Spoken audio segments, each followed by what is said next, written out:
I took the third lozenge, and then it felt like it was starting to kick in more.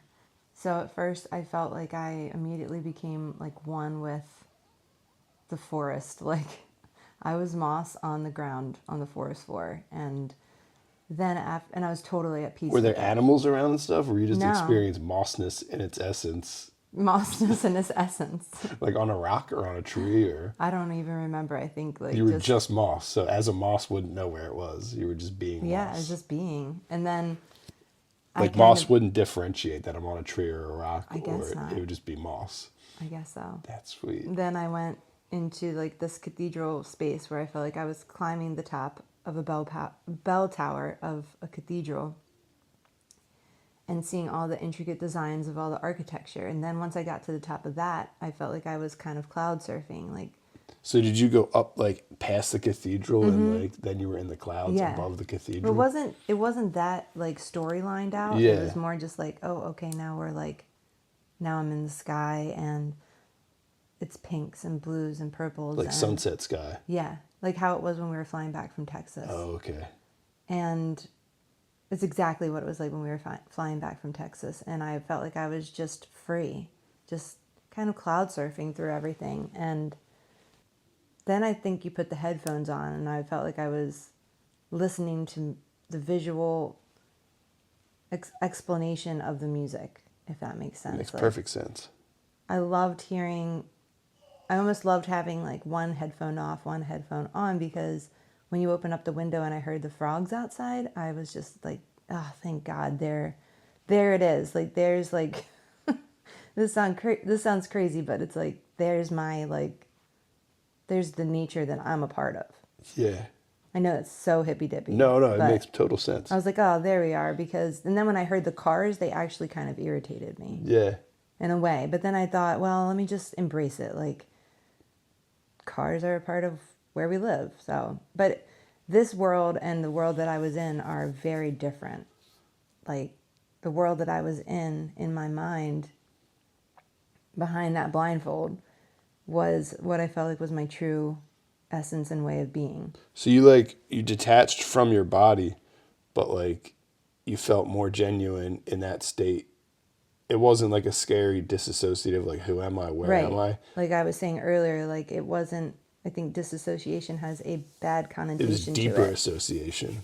It was like, because when you say disassociation, it feels like you're not Confused. you. Yeah. But I was more me than when I'm here, Damn. sitting here drinking coffee. So you were So, more just like your true essence, and you didn't have to worry about like your cumbersome oh, skin robot, if you will. none of that matters when you're in that experience. It doesn't matter. Like, you're just an energy, and that's what it feels like. You're just an Yeah. energy that's experiencing being an energy. I don't know. No, I get what you're saying. Wait, so Nothing matters. I don't think about the house, the kids, anything, because in my mind, like, the kids are just others, two separate energies that could easily just be right there with me. yeah. So it's not like I feel like I'm away from them. Yeah, you're just experiencing them without any of like the ties of responsibility and anxiety. That's why when I came out of it, I said, being a human is so stupid. Yeah, you kept repeating It's that. such a beautiful experience to be a human. And I was trying to think all last night, why would we, as what I believe spiritual beings, want to leave what I experienced last night and come and be in this grounding body? Yeah. I kept thinking that last night. I'm like, wow, why would I choose to come here? Like, because I do feel like my spirit chose to come here and have this experience. And then I'm like, there must be things about this worldly experience that we can't have when we're In that state. in that ketamine state, Yeah. which Or I maybe believe it might be our makes- true, what I believe might be our true essence of way of being when we're not in our bodies. So I always So kept you're asking saying myself, we should send our kids to St. Ketamines. no, it gives you a new perspective on all of that. So you have an opportunity to kind of rewrite how you want to respond to all those things. Yeah, and reprioritize. Right. I really don't struggle the way that I once did. No. I used to be tortured. And I almost loved living in it because it was 'Cause it's comfy. I knew it. Yeah. But in the long run, feeling like that, I'm not benefiting a soul. Yeah. I'm not benefiting you as my husband. I'm not benefiting our children. I'm not benefiting my dad, taking shit out on him. I'm not benefiting the people that I come in contact every day feeling like that. So like, as like, your typical like uptight, not fun wife, how did you feel? I used to call you this. How did you feel when I like, back when we started this ketamine exploration, or let's say I started this ketamine exploration phase for both of us and brought you into the ship. How did you feel like when I came home and I was like, hey, I'm going to give you ketamine? Like, what was your connotation of ketamine when I first brought it up versus now when I say like, oh, it's been 3 months. Why don't you take a ketamine tablet and sit by the fire? So like, what's your... I think there were two reactions that kind of bubbled up in me when you initially said that. First, I was scared. And I'm like, this motherfucker's crazy. Why is he always trying to get me to do weird fucking shit? Not and just the other drugs. part of me was kind of so desperate to get out of my headspace that I have been in for years and years, and was willing to try anything or something, but like willing to try something that you recommend and I trust you. The thing too, when I first took ketamine for the first or second time, both of those, I remember saying to you, like, I can see how this helps people that have anxiety and depression, myself included, because when you're in anxiety and depression, for me, I forget that there's another way to feel. Yeah. That doesn't involve feeling like that. It becomes a part of my entire way of being. It becomes a part of my interactions. It becomes a part of my inside thoughts in my head. It's like the voice in my head starts thinking that way too. And it's so not helpful. So to take ketamine for the first time when I took it, I was like, wow, this gave me a whole new perspective, because I just experienced, and when I came out of it, was still experiencing, because it left me with no feelings like that. Yeah. Of no negative emotions or anything like that. I felt free. It showed me that there is a way to experience life and experience my own self that doesn't involve feeling anxious and depressed all the time. Yeah, it gives you like a snapshot that you can hold yourself up Yeah. to. Like even this morning when I first woke up and Maggie came in bed, I'm just like, it's all good. It's fine. Like, Yeah. I don't have to feel stressed out that I have to be at work in 2 hours. Like, I'll get there. It Fine. kind of gives you that zoom out. And like what you were saying, when you take deep breaths before bed, it brings you right back to that place. Yeah. You have to hang on to that. And I think that that's why doing higher doses, more spaced out, is really nice. It's nice because for me, it gives me that snapshot of like peace and tranquility and like what life can be like. And it gets kind of goofy when you're in there, to the point like how you woke up and you were like, it's so dumb to be a person. Right. Like, And when obviously, you're I in love the ketamine, human experience. But when you're in the ketamine, you're kind of like, oh, fuck, like we don't have to do any of this stuff. Right. And then when you come back, you're like, all right, we do have to do some of this stuff. But let me do it with like a whole new way of thinking. But let me do it with some style. That doesn't involve me suffering. Yeah. Why do I have to suffer all day when I'm don't. going through everything? Why do I do that to myself? It's our human nature, because you forget that, like, you forget what you are and who you are and why you're here and why you're doing everything. And it starts to get painted in that, like, 5 o'clock news mentality of like everything's falling apart, everything's bad. I mean, the only other time that I felt relief like that was when I took Lexapro. Yeah. The problem with when I took Lexapro is You couldn't get hard. I don't think I ever had that problem, but I think the side effects, number one, they weren't worth it. The withdrawal of trying to get off of it was terrible. I literally was taking a pregnancy test because I was that nauseous. Like, I was like, something's deeply wrong. It lasted for a week. And that was mild withdrawal. Yeah. Like, imagine the people that have been on it. I was only on it for 3 months.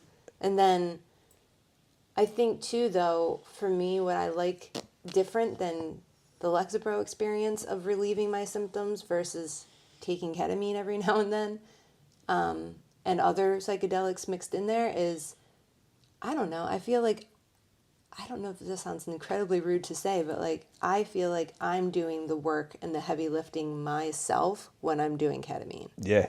I'm making a conscious effort to retrain how my brain's working. And I was doing that in smaller ways on Lexapro, but things were rolling off my back. Talk about disassociating. Yeah. Like, I was fucking disassociating when I was on Lexapro. Things would piss me off, and I would be like, whatever. Which is great when you're suffering from all those awful feelings. You're like, oh, finally I have relief from feeling so upset about this or that. Finally, I don't care. Things just roll off my back. And I've heard many people that I know that are on things like Lexapro say those things. And I'm glad that they're having that relief. But what I'm here to say is you can find that relief long term in other ways that doesn't involve having to take that. Now, everybody's different. It could not work for somebody. Yeah. But I really think it's worth a try. And I'm not here to diss people that take medications, because I've taken those medications. Yeah. They helped me in that moment. I was not in a headspace where, when I first started taking Lexapro, I was not in a headspace where I felt comfortable. If you would have been like, try ketamine, I would have been like, fuck off. Do you know what I mean? Like, I was you literally just weren't there. slouched on the ground in a puddle of postpartum depression, anxiety, and rage, crying. Like, you would have told me, like, why don't you try ketamine? I would have been like, you have to fuck off. Yeah, it would have been like with like an inspirational YouTube video. Yeah. Like, it's like when you're hitting people with positive quotes and they're just like, fuck off. Yeah. You know, and you're just like, why? Because you're feeling really enlightened. Yeah. And they're like struggling so deeply. And you're like, so read the power in that of now. moment, Lexapro was a great choice for me. But I think where I really feel like where people can get caught up is the long-term usage of it, because they're like, this is so nice to have a relief and a break from how my brain used to function. Yeah. But it's like, give yourself a chance. Why don't you come off and see what happens? You might be a whole new person. Your brain might work differently now. You might not have to stay on this. And also, maybe it's nice to like challenge yourself a little bit and see how do I respond when things aren't just rolling off my back. Yeah. Give yourself an opportunity to grow. And I'm not saying that you're not growing when you're on Lexapro. You are. I did. But I knew long term I didn't want to be on it. Yeah, it's not your forever chemical. So I guess, I hope it's coming across clearly what I'm trying to say. I get what you're because saying. I'm not trying to be judgmental in any way. It's just I've experienced both things now. Yeah. And I think and know that there is a choice. And I've experienced the Lexapro route. I've experienced the psychedelic route. And both have pros and cons. I mean, I actually can't find a con in the psychedelic route. It's just a little more time consuming and a little more like intentional.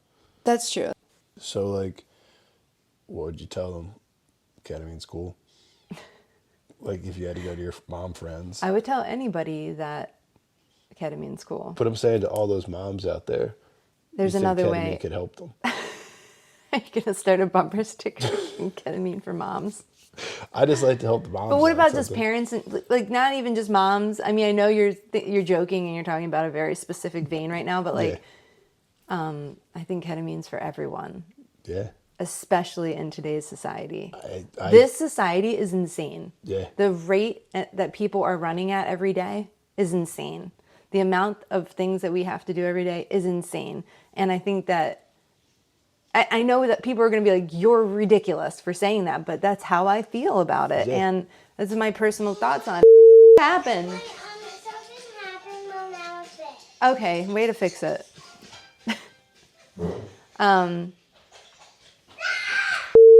Maggie, please, both of you stop for a second, please. Maggie, stop. Don't talk to Mac. Don't let her yell at you. You were just saying something about how all moms need to start taking ketamine. Fuck off. I have to go to work.